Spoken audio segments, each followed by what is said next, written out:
planning this and looking forward to it for a very long time. So we're excited that October 1st is here upon us.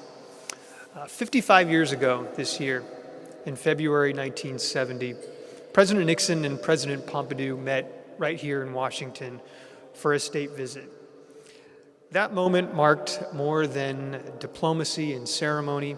It was the beginning of a relationship and a friendship built on 200 years of history. And it was a shared vision for strengthening our alliance in a time of immense global change in the early 1970s. That same spirit of dialogue and partnership brings us together here tonight and tomorrow for our symposium. And we have a wonderful lineup of voices who are going to say a few words here this evening, beginning with the Ambassador of France to the United States, Mr. Laurent Billy. Ambassador Billy is a career diplomat who has represented France around the world in Thailand, Turkey, Brazil, most recently in China, and now here in the United States. Mr. Ambassador.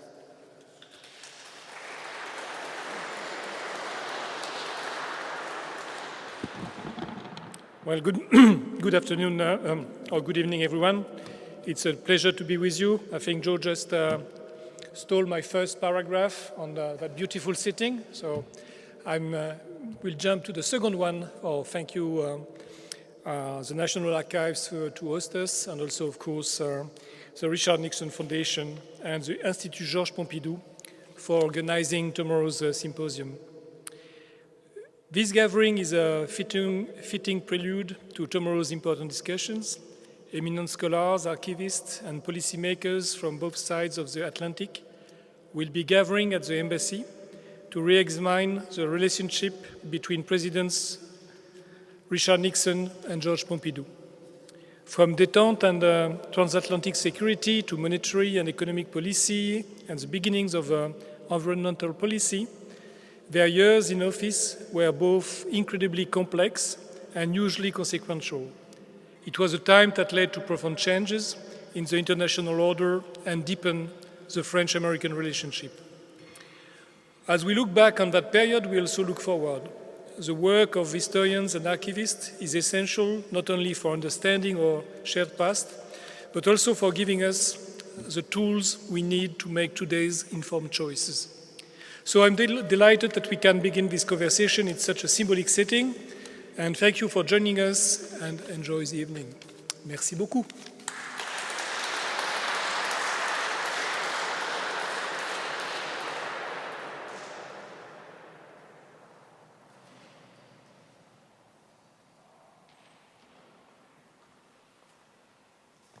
Now, if Joe stole the first paragraph of the ambassador's speech, the ambassador stole my speech.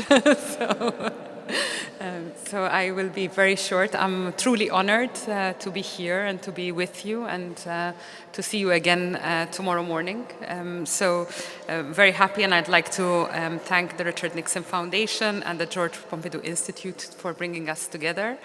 I know that I wouldn't be here and I wouldn't be working with the European Union, and the European Union wouldn't have dreamed of enlargement and being the European Union it is today if it were not for great thinkers and great presidents that have worked together, and on the basis of that work we are where we are today.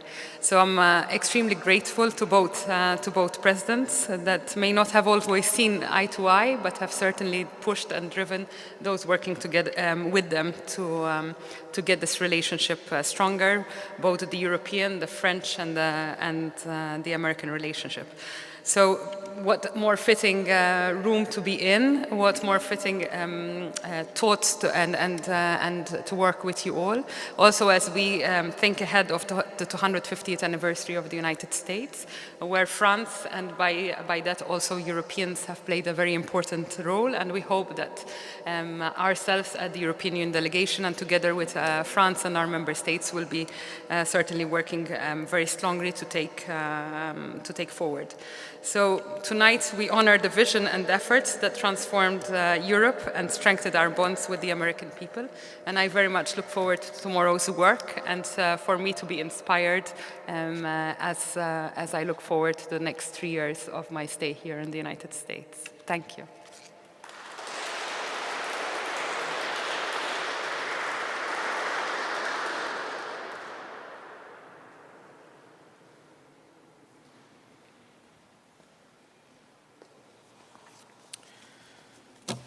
It is my duty this evening to read the speech of Alain Juppé, the president of the Institut Georges Pompidou, in French and in English.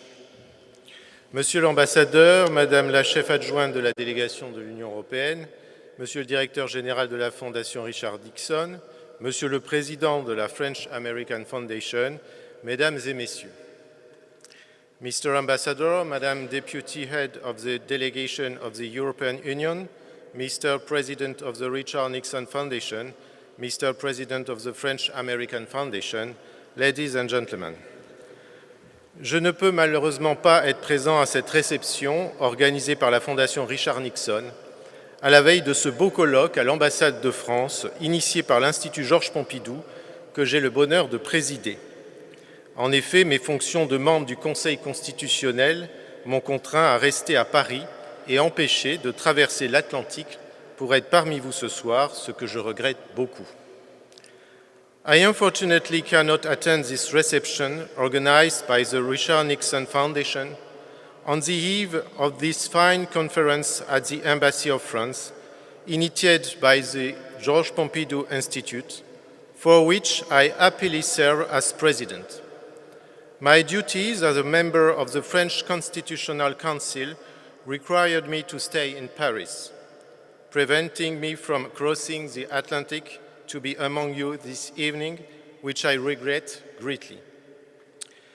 Je remercie vivement la Fondation Richard Nixon pour son soutien et son engagement dans l'organisation de cet événement inédit entre deux institutions dédiées à la mémoire de deux de nos anciens présidents qui se sont côtoyés, Georges Pompidou et Richard Nixon. Je remercie également tous les participants qui ont accepté notre invitation.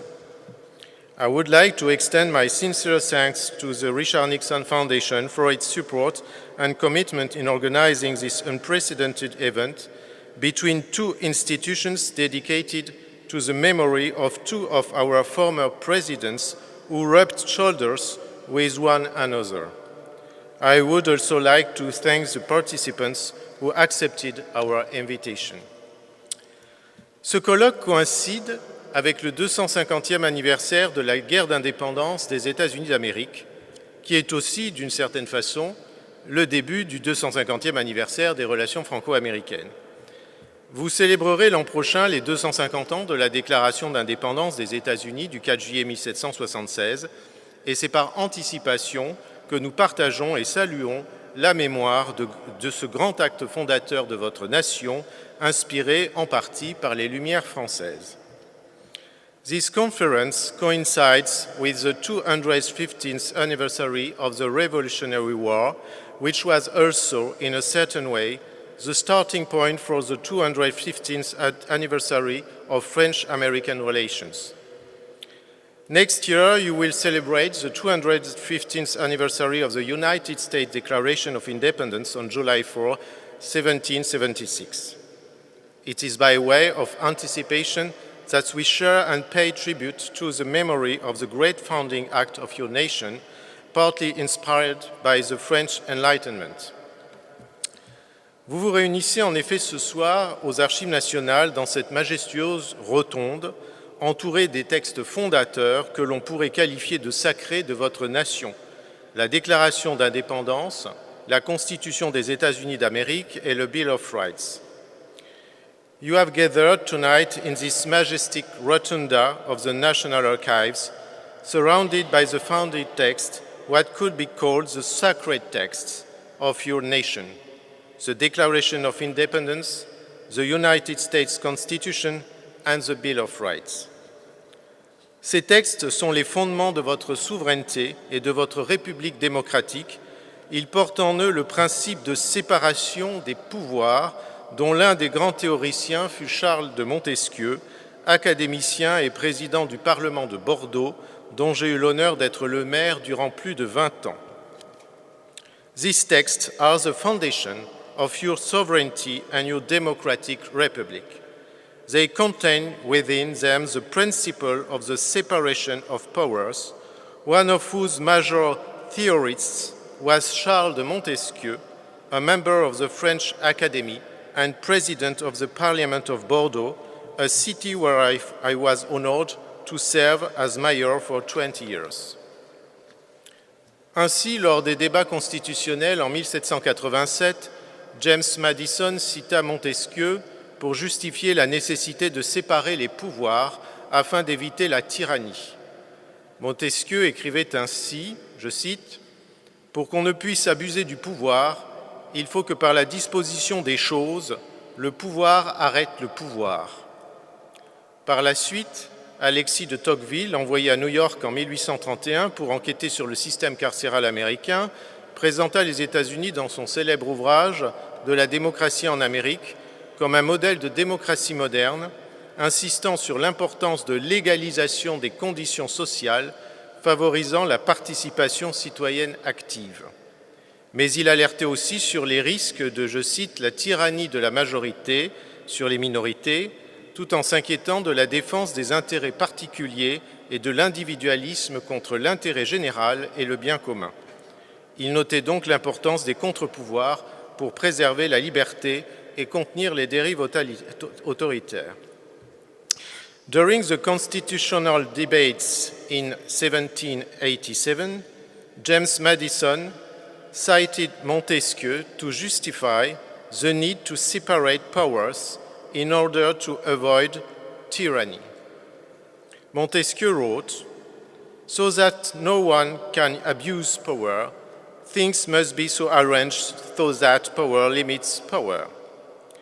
Later on, Alexis de Tocqueville, who was sent to New York in 1831 to study the American prison system, presented the United States in his famous book, Democracy in America, as a model of modern democracy, emphasizing the importance of the leveling of social conditions, which promoted active citizen participation. However, he also warned about the risk of the tyranny of the majority over minorities and worried about the protection of special interests and individualism against the general interest and common good. He therefore noted the importance of checks and balances in preserving freedom and containing authoritarian excesses. Je ne peux résister à l'envie de citer devant cette Assemblée la définition d'une incroyable actualité que donne Alexis de Tocqueville du danger de l'individualisme qui touche de plein fouet toutes nos sociétés démocratiques contemporaines. L'individualisme est un sentiment réfléchi et paisible qui dispose chaque citoyen à s'isoler de la masse de ses semblables et à se retirer à l'écart avec sa famille et ses amis, de telle sorte que, après s'être ainsi créé une petite société à son usage, il abandonne volontiers la grande société à elle-même. Il est donc de notre devoir de lutter aujourd'hui contre ce fléau des deux côtés de l'Atlantique. I cannot resist the temptation to cite here before this assembly Alexis de Tocqueville's definition, so relevant today, regarding the danger of individualism affecting our contemporary democratic societies in full force. Individualism is a considered and peaceful sentiment that disposes each citizen to isolate himself from the mass of his fellows and to withdraw to the side with his family and friends, so that after thus creating a small society for his own use, he willingly abandons the large society to itself. It is our duty to combat this plague on both sides of the Atlantic. Par la suite, les relations franco-américaines, trop riches pour pouvoir les rappeler ici de manière exhaustive, ont été constantes et n'ont cessé de se renforcer, tant sur le plan stratégique qu'économique, mais aussi dans le domaine culturel. Nous avons ainsi fait entrer au Panthéon en 2021 la plus parisienne des Américaines, Joséphine Baker, figure de la résistance française. Continuing from their French-American relations, which are too extensive to exhaustively outline here, have been constant and continue to grow stronger on the strategic and economic level, as well as that of culture. For example, in 2021, we inducted in the Panthéon the most Parisian of American women, Joséphine Baker, a figure from the French Resistance. Alliée vigilante des États-Unis, loyale et fidèle aux États-Unis, la France est demeurée un partenaire fiable de la puissance américaine, tout en défendant sa souveraineté et sa puissance sur tous les plans, promouvant l'indépendance de l'Europe et l'avenir commun des Européens. Aujourd'hui, la France et l'Europe ne se résignent pas, en effet, à abandonner le rayonnement mondial qui fut longtemps le leur, afin de promouvoir nos valeurs démocratiques, sociales et humanistes dans un monde menacé par le retour des empires autoritaires. A vigilant ally of the United States, loyal and faithful to the United States, France has remained a reliable partner of American power, all while defending its own sovereignty and power on all levels, promoting the independence of Europe and the shared future of Europeans. Today, France and Europe are not resigned to abandoning the global standing that was long theirs in an effort to promote our democratic, social and humanist values within a world threatened by the return of authoritarian empires. Richard Nixon et Georges Pompidou partageaient avec leurs conseillers et leurs administrations une intelligence des réalités et des défis à relever ensemble dans un système occidental uni avec une vision globale des intérêts de la superpuissance américaine, de la puissance française et de la superpuissance européenne en devenir. Richard Nixon and Georges Pompidou shared with their advisor and administrations an intelligence of the realities and challenges to be met together in a united Western system with a global vision of the interests of the American superpower, French power, and the European superpower in the making. Comme le général de Gaulle, Georges Pompidou voyait en la France une puissance d'équilibre dans le cadre d'un monde multipolaire dans lequel l'Alliance atlantique jouait un rôle fondamental. Dans son livre « Le nœud gordien », rédigé après les événements de mai 68, il décrit l'Europe comme un grand pôle d'équilibre entre les États-Unis et l'URSS. Like General de Gaulle, Georges Pompidou saw in France a balancing power within a multipolar world in which the Atlantic Alliance played a fundamental role. In his book Le nœud gordien, The Gordian Knot, written after the events of May 1968, he described Europe as a major balancing pole between the United States and the USSR. Aujourd'hui, les démocraties reculent partout dans le monde, fragilisées à l'intérieur et menacées à l'extérieur. J'espère donc que cet événement entre nos deux institutions contribuera à sa mesure par le rappel de l'histoire récente, en particulier de l'action commune de Richard Nixon et de Georges Pompidou, à inspirer et à construire un avenir positif pour nos deux nations et pour l'Europe unie.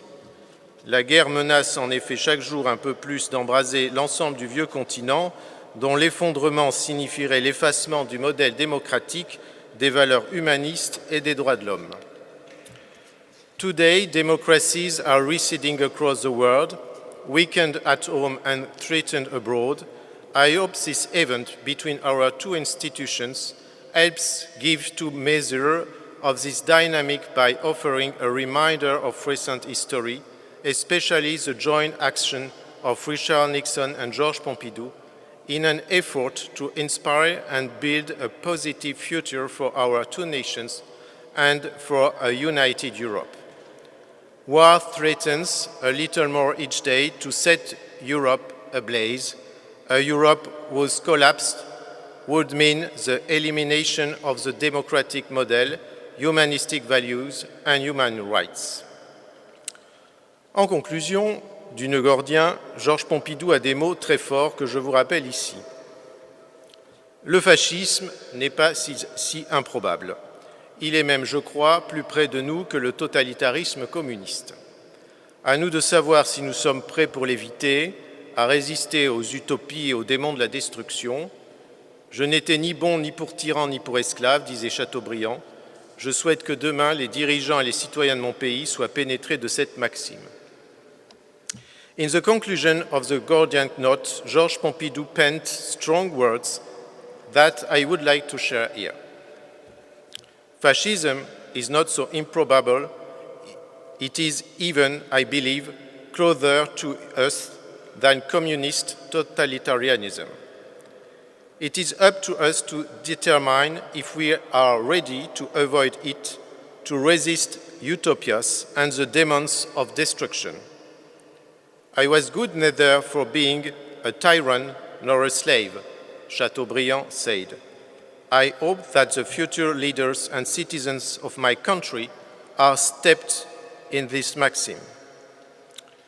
Je forme ce soir le vœu que cette maxime inspire non seulement nos pays, la France, mais aussi l'Europe et les États-Unis, dans le cadre d'une union occidentale sans cesse plus étroite, face aux grands défis auxquels l'humanité doit faire face au XXIe siècle, comme la recherche de la paix et du rapprochement des nations, la défense de nos valeurs démocratiques et humanistes, la lutte contre le dérèglement climatique et en faveur de la protection de la biodiversité, ou encore la recherche d'une plus grande justice globale au sein d'une humanité commune.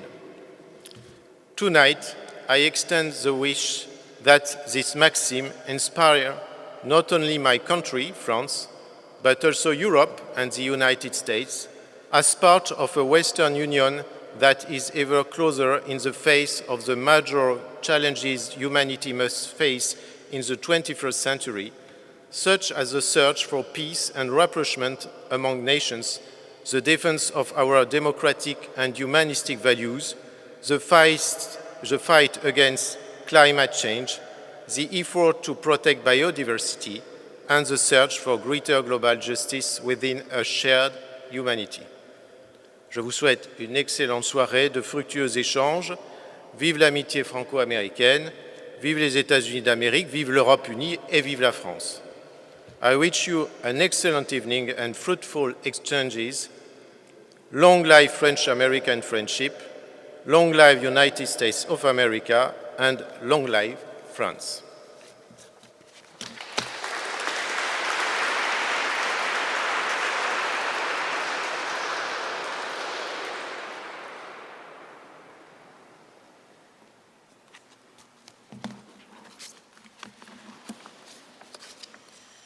Good evening, everyone, and welcome to the National Archives and Records Administration.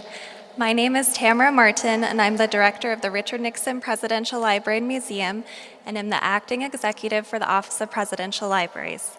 It is an honor to be among such esteemed guests and friends tonight. I wanted to thank the Richard Nixon Foundation and the Georges Pompidou Institute and the French Embassy for all of your incredible work to make this week's events possible. It's a spectacular thing.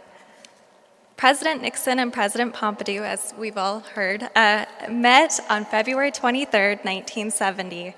I found some remarks when I was researching before I came here that really stuck out to me that I wanted to share with you. In his welcome speech, President Nixon said, "In 6 years, we will be celebrating the 200th anniversary of our nation's independence, and that means this decade, we will also celebrate the 200th anniversary of our first formal association with France. The alliance with France in 1778 was the first formal association that our government entered into, and the only such association before the 20th century. That association has been renewed and enriched on many occasions, and we renew and enrich it once again today. There is a great spirit of fraternity between our two nations, a spirit which is renewed on this occasion.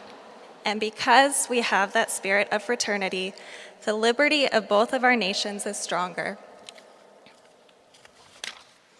As we stand here in the rotunda, just feet from the Declaration of Independence, the Constitution, and the Bill of Rights, it is hard not to think about the long and close relationship that our two countries have had.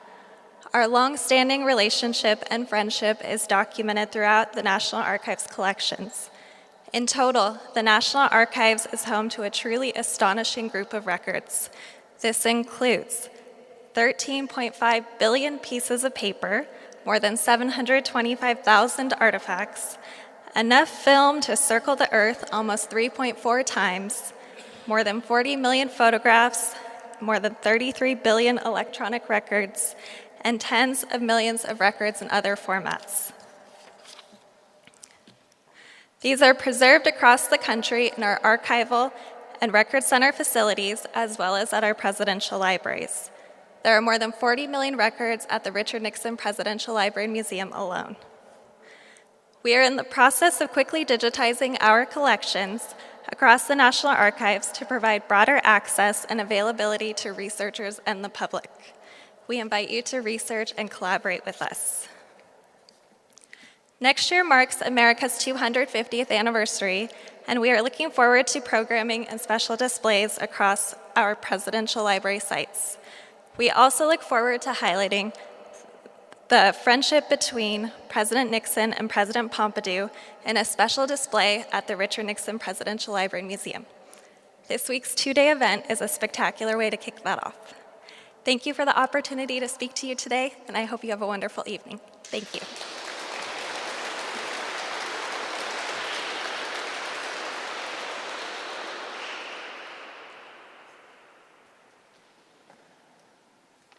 Good evening. I'm going to be brief. I'm second to last, but I am Ed Wallace. I chair the French-American Foundation, which will celebrate its 50th anniversary this coming year, alongside the 250th. But the signature program that we have, which is our Young Leaders Program, began after President Ford, who succeeded Richard Nixon, and after Giscard d'Estaing, who succeeded Georges Pompidou, decided that these countries needed to get to know each other on a leadership basis. You have to be under 40 years old. I just spoke to President Macron when he was at the UN in New York, where I live. He only did 1 year because he became president before he turned 41. I want tonight to just say that I think Richard Nixon and Georges Pompidou, although they didn't quite meet the age at the time, were the true young leaders of our French-American existence and a foundation. I will comment at the end of tomorrow as well. I am anticipating learning a great deal more than I know right now, although I did read up for this. There is an old French expression that says, plus ça change, plus c'est la même chose. I'm hoping that we come away from tomorrow saying things have changed a little bit, and it's because of organizations like this. I want to thank Ambassador Billy, who was here and really has done a whole lot while he's been here to make sure the French and the Americans are getting along. We've had our moments, but what Richard Nixon did, everybody says Nixon to China, but Nixon to France was almost equally important in stabilizing the Western relationship for what I call the liberty nations.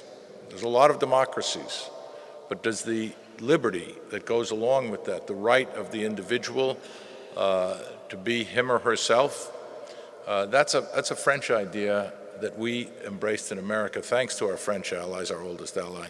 And I'm hoping that as we get through tomorrow, we understand that it's democracy and liberty that are worth keeping this alliance going. Thank you very much, and I look forward to hearing from you tomorrow.